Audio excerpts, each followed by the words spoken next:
स्नेहा का सपना था कि उसे कोई बहुत ज्यादा समझदार और स्मार्ट पढ़ा लिखा लड़का मिले। लेकिन कहते हैं ना, जो भाग्य में होता है होता वही है। देख, मैं साफ कह रही हूँ, लड़की के बाप के पास भर भर के पैसा है। अरे एक बार लड़की ने तुझे पसंद कर लिया तो समझ के पैसे की तो नदियां भर जाएंगी, लेकिन फिर भी तेरी प्यास नहीं बुझेगी बेटा। अरे माँ, फ्रिज में मैंने 2 बोतल पानी की रखी है, और कैसे प्यास बुझेगी? अरे 5वीं फेल, मैं बात कर रही हूँ पैसों की प्यास की। तू गवाह नहीं समझेगा इस बात को। बस तुझसे लोगों की नौकरी करवा लो। वो क्या है ना आशीष की माँ, वो सीधा है, और जिसे तू लोगों की नौकरी बोल रही है ना, वो आशीष का प्यार है अपने लोगों के लिए, जिनसे वो प्यार करता है या जिनसे जुड़ा हुआ है वो। अरे जमाना नहीं रहा वो। अरे आज की डेट में तो ना बेटा माँ का है, ना ही पति पत्नी का। कैसी बात कर रही है माँ? चाहे दुनिया यहाँ की वहाँ क्यों ना हो जाए, मैं आपके बिना नहीं रह सकता। ना ही मैं आपको कभी धोखा दे सकता हूँ। अरे हाँ, ठीक है ठीक है। देख, लड़की को पढ़ा लिखा लड़का चाहिए तो वहां चुप रहना। जबान खोलेगा तो पता चल जाएगा कि 5वीं पास है। अरे तो पढ़ा देती ना आगे। माना सौतेली माँ हो, लेकिन दहेज की लालच तो अपने बेटे जैसी ही रख रही हो। पापा ऐसा मत बोलिए ना माँ को, वो मेरी माँ है, मैं उनसे बहुत प्यार करता हूँ। अच्छा अच्छा बेटा, कुछ नहीं कहता, बस तैयार हो जा, चलते हैं और देखते हैं कि कौन है लड़की और क्या चाहती है। सभी मिलकर लड़की देखने जाते हैं, जहाँ स्नेहा आशीष को देखकर ही इम्प्रेस हो जाती है। वाह, कितना हैंडसम है। काश इससे मेरी शादी हो जाती, लेकिन पता नहीं कितना पढ़ा लिखा है। स्नेहा, लड़का बहुत अच्छा है, बेचारी की माँ दूसरी है, लेकिन देख रही है ना, हीरा भी इतना चमकीला नहीं होगा जितना कि ये। स्नेहा को समझ नहीं आता कि वो क्या करे। वो आशीष से मिलती है, उसकी सादगी, उसकी बातें उसे भा जाती है। मैंने नहीं सोचा था कि इतना पढ़ा लिखा लड़का मुझे मिलेगा। मैं शादी करने के लिए तैयार हूँ। और फिर स्नेहा और आशीष की शादी हो जाती है। शादी के बाद सासू माँ कहती है, अरे बेटा, वो तेरे जेवर मुझे दे दे, मैं संभाल कर रख दूंगी। स्नेहा, जो कि खुद भी एक समझदार लड़की थी, नहीं नहीं, मैं अपने जेवर नहीं दूंगी। उसके लिए तो मैंने पहले ही लॉकर खुलवा लिया था माँ जी। ये मेरी कुछ आर्टिफिशियल ज्वेलरी है, इसे रख लीजिए। वैसे मेरी अलमारी में जगह नहीं है ना। सास बेचारी नई नई बहू से क्या उलझती। सुनिए जी, मैंने आपके लिए खाना और नाश्ता बना दिया है। ऑफिस कब जाना है? कौन से ऑफिस में? मैं तो घर का सारा काम करता हूँ। हाँ, क्या बात कर रहे हैं? इतना पढ़ लिख कर आप घर का काम क्यों करते हैं? कितना पढ़ लिख कर? मैंने तो सिर्फ 5वीं तक पढ़ाई की है। तभी वहाँ सास आ जाती है। अरे 5वीं तक भी पढ़ लिया तो समझो मेरी कृपा से, वरना तो जो इसके लक्षण थे ना, क्या बताना। अच्छा आशीष, जरा बाहर जा और भाग कर टूथपेस्ट लेकर आ। सुबह से मंजन नहीं किया। और हाँ, फिर जाकर दुकान की सफाई कर देना। तेरा छोटा भाई दुकान पर जाने को तैयार हो रहा है। स्नेहा ये सब सुनकर हैरान रह जाती है। वो सोचती है कि आखिर उससे क्या गलती हो गई जो उसके साथ ऐसा हुआ। आशीष स्नेहा के पास जाता है। सुनो, तुमको तो मैंने पहली मुलाकात में ही बताया था कि। स्नेहा आशीष की बात ही नहीं सुनना चाहती है। वो जोर से चिल्लाती है, चुप रहो बिल्कुल, गंवार कहीं के।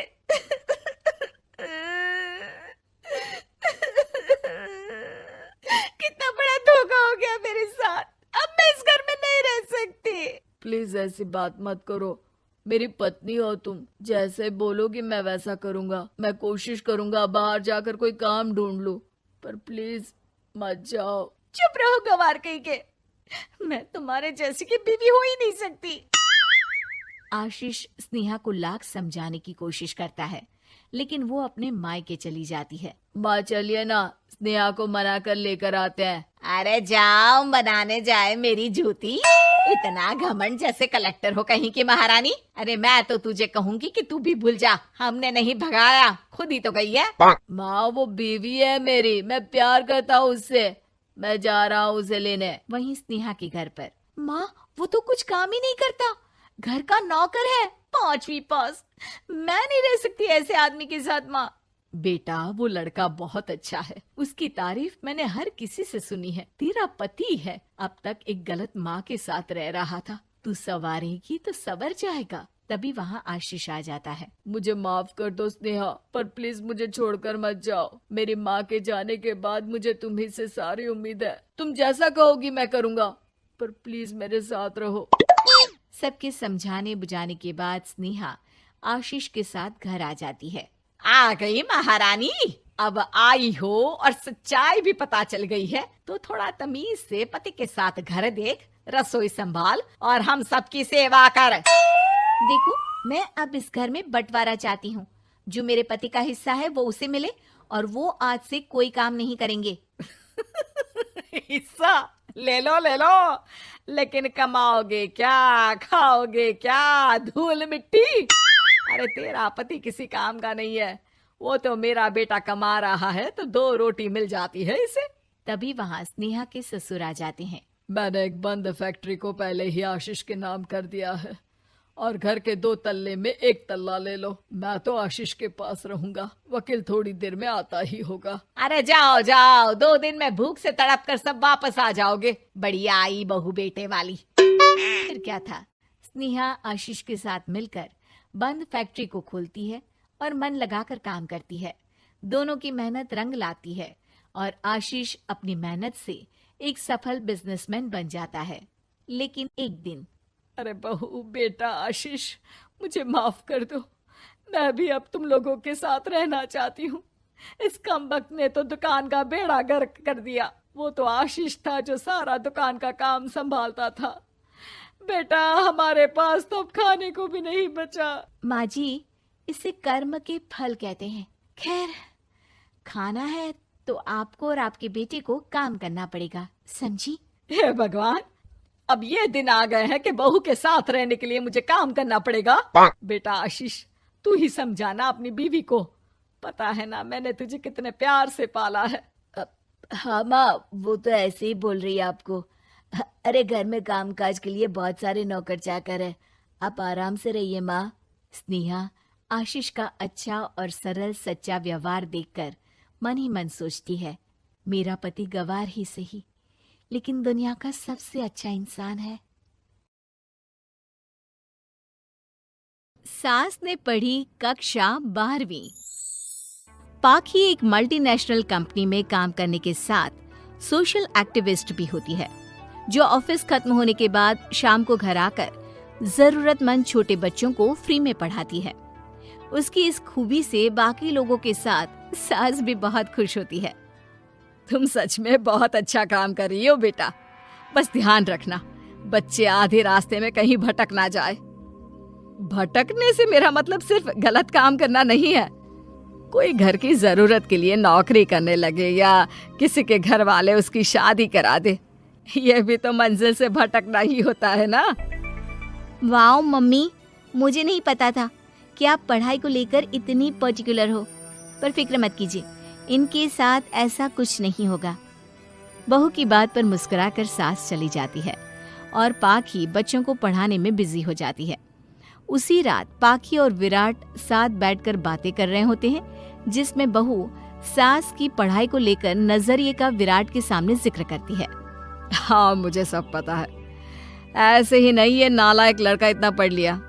वो मम्मी ही तो है जिन्होंने बचपन से खाना खाया या नहीं से ज्यादा पढ़ाई की या नहीं पूछ पूछ कर मुझे इतना पढ़ने पर मजबूर कर दिया।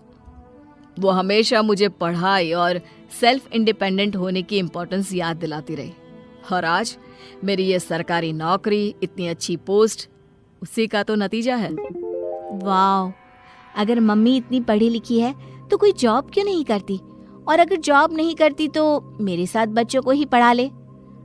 तुम्हें किसने बोला कि मम्मी पढ़ी हुई हैं? उन्होंने तो अपनी 12th क्लास भी पूरी नहीं की, उससे पहले ही नाना जी ने मम्मी की शादी करा दी।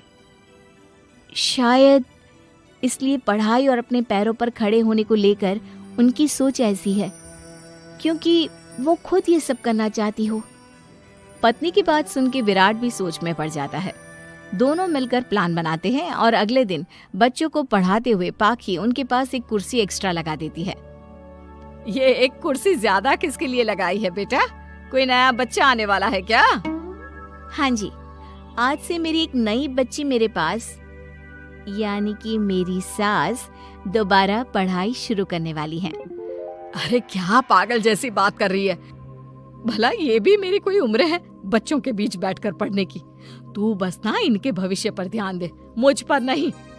मम्मी, सीखने की कोई उम्र नहीं होती, बस इच्छा होती है, और मुझे पता है कि आपके अंदर वो इच्छा आज भी जिंदा है। अरे तू बस अपने काम और इन बच्चों पर ध्यान दे। यहाँ बस सबको बोलने से मतलब है, किसी को नहीं सोचना। अगर बात बाहर निकली तो समाज क्या सोचेगा और परिवार का कितना नाम बदनाम होगा। मम्मी, आपने पापा और इस परिवार के बारे में बहुत सोच लिया। सबकी खुशियों के लिए अपने सपने बहुत कुर्बान कर दिए। अब ये वक्त अपने पर ध्यान देने का है। और जिस समाज की आप बात कर रही हो ना, उसकी तो आदत है हर कामयाब होते इंसान पर पत्थर मारने की। बेटी को भी बहू का साथ देते देख सास गुस्से में अपना सर पकड़कर बड़बड़ाते हुए वहां से चली जाती है। ये स्टूडेंट थोड़ी जिद्दी है, पर इन्हें मैंने 12th क्लास पास नहीं कराई तो मैं भी अपनी सास की बहू नहीं। ये देखने में तो मजा ही आ जाएगा। इसी के साथ पति पत्नी मिलकर सास को पढ़ाने के मिशन पर लग जाते हैं, लेकिन सास उनकी हर कोशिश को नाकाम कर देती है। एक शाम विराट अपनी मम्मी के लिए 12th क्लास की बुक्स लेकर आता है, जिन्हें देखकर इस बार सास का गुस्सा उन दोनों पर मानो फूट ही पड़ता है। अरे तुम दोनों का दिमाग खराब हो गया है क्या, जो ये बेवजह की जिद पकड़े बैठ गए हो? मैंने एक बार बोल दिया ना, मुझे कोई पढ़ाई नहीं करनी। इसके बाद मेरी पढ़ाई को लेकर मुझे घर में कोई जिक्र नहीं चाहिए। पोता पोती पकड़ने की उम्र में किताबें पकड़ूंगी तो अच्छी लगूंगी क्या? अरे परिवार का मजाक बन जाएगा। मम्मी, पोते पोती आप पढ़ने के बाद भी तो खिला सकती हो। और रही मजाक बनाने वाले लोगों की बात, तो उनके पास खुद का कोई सपना होता नहीं, इसलिए दूसरों की उड़ान रोकने की कोशिश करते रहते हैं। बस एक बार माँ, आप कोशिश तो करो। अगर अच्छा नहीं लगा तो हम दोबारा कभी नहीं बोलेंगे। बेटी की बात सुनकर माँ सोच में पड़ जाती है और ये सोचती है कि थोड़े दिन पढ़ लेती हूँ और उसके बाद पढ़ने में अच्छा नहीं लग रहा, ये बोलकर मना कर दूंगी। ऐसी प्लानिंग बनाकर वो पढ़ने के लिए तैयार हो जाती है। मौके का फायदा उठाकर तुरंत वे लोग सास का ओपन से 12th में एडमिशन करा देते हैं। मम्मी, आज से आपकी सारी जिम्मेदारी मेरी। अब तो आपका नाम टॉपर के लिस्ट में आने से कोई नहीं रोक सकता। ये मेरे सीधे बच्चे, इन्हें अंदाजा भी नहीं कि माँ का प्लान क्या है। पाखी सास को पढ़ाना शुरू करती है। दिन बीतते हैं, जिसमें धीरे धीरे सास भी कंफर्टेबल होने लगती है, लेकिन फिर पाखी एक सब्जेक्ट पढ़ने के लिए ट्यूशन जाने का सजेशन देती है, जिस पर बहुत गुस्सा, ड्रामा करने और पाखी के लाख बार मनाने के बाद एक बार फिर सास तैयार हो जाती है। थैंक यू मम्मी, आपको नहीं पता कि आपका 12th क्लास पढ़ना हम दोनों के लिए कितना जरूरी है। अब ये सिर्फ आपका नहीं, हमारा सपना भी बन गया है। बहू की बात सुनकर सास अपने प्लान को लेकर सोच में पड़ जाती है। अगले दिन पाखी सास के साथ उन्हें ट्यूशन छोड़ने जा रही होती है, जहाँ रास्ते में पड़ोस की कुछ औरतें बैठी मिलती हैं। अरे वाह विराट की मम्मी, तुम्हारा इस उम्र में पढ़ाई का कौन सा भूत जाग गया? बहू को बोलो कि पोता पोती दे दे और बच्चों के साथ खेलो। अरे क्या उनके बीच बैठकर अपनी खिल्ली उड़वाने चल पड़ी? आंटी जी, जब सरकार या भगवान ने सीखने की कोई उम्र नहीं रखी तो आपको क्या दिक्कत है? अरे देखो तो जरा, बहू की जुबान कैसे कैंची जैसी चल रही है। अब सास घर संभालने की जगह इन सब चीजों पर ध्यान रखेगी तो बहू के तो ये हाल होने ही है ना। देखा बहू, इसलिए बोलती थी, अरे खाली दिमाग वालों से बहस नहीं करनी चाहिए, क्योंकि वो जब भी मुंह खोलेंगे गू ही बोलेंगे। उदाहरण तो तुमने अभी देख लिया। वैसे बहन, मैं तो अपना सपना पूरा कर लूंगी, लेकिन क्या यहाँ बैठकर पंचायत करने के अलावा तुम लोगों का कोई दूसरा सपना भी है? सारी औरतें चुप हो जाती हैं और सास बहू चले जाते हैं। अब सास के अंदर पढ़ने की इच्छा जाग उठती है और वो अपना प्लान छोड़ मन लगाकर पढ़ाई करना शुरू कर देती है। देखते ही देखते 1 साल बीतता है और बोर्ड एग्जाम शुरू हो जाते हैं। मम्मी, एग्जाम के लिए जाने से पहले जल्दी से ये दही शक्कर खा लो। अरे चल पागल, ये सब बच्चों के लिए होता है। अभी आप भी हमारे लिए स्कूल में एग्जाम देने वाली बच्ची ही तो हो। बच्चों का प्यार देखकर सासू माँ खुश हो जाती है और दही शक्कर खाकर विराट के साथ घर से निकल जाती है, जो मम्मी को एग्जाम सेंटर पर छोड़ ऑफिस चला जाता है। इसी तरह समय बीतता है और एग्जाम खत्म होने के बाद देखते ही देखते रिजल्ट भी आ जाता है। मेरी टॉपर माँ, तुमने तो तहलका मचा दिया, हर तरफ तुम्हारे ही चर्चे हैं। घर वाले ये खुशी मना रहे होते हैं कि वही औरतें उनके घर आती हैं। अरे पंचायत की टोली, आज मेरे घर कैसे? बस तुम्हें सॉरी और थैंक यू बोलने आए हैं। उस दिन तुम्हारी बातों और आज तुम्हारे काम ने हमें ये सिखाया कि सपने पूरे करने की कोई उम्र नहीं होती। इसलिए अब हम भी शादी, परिवार, बच्चे और न जाने कितनी वजहों से अधूरे छूटे सपनों को पूरा करेंगे बहन जी।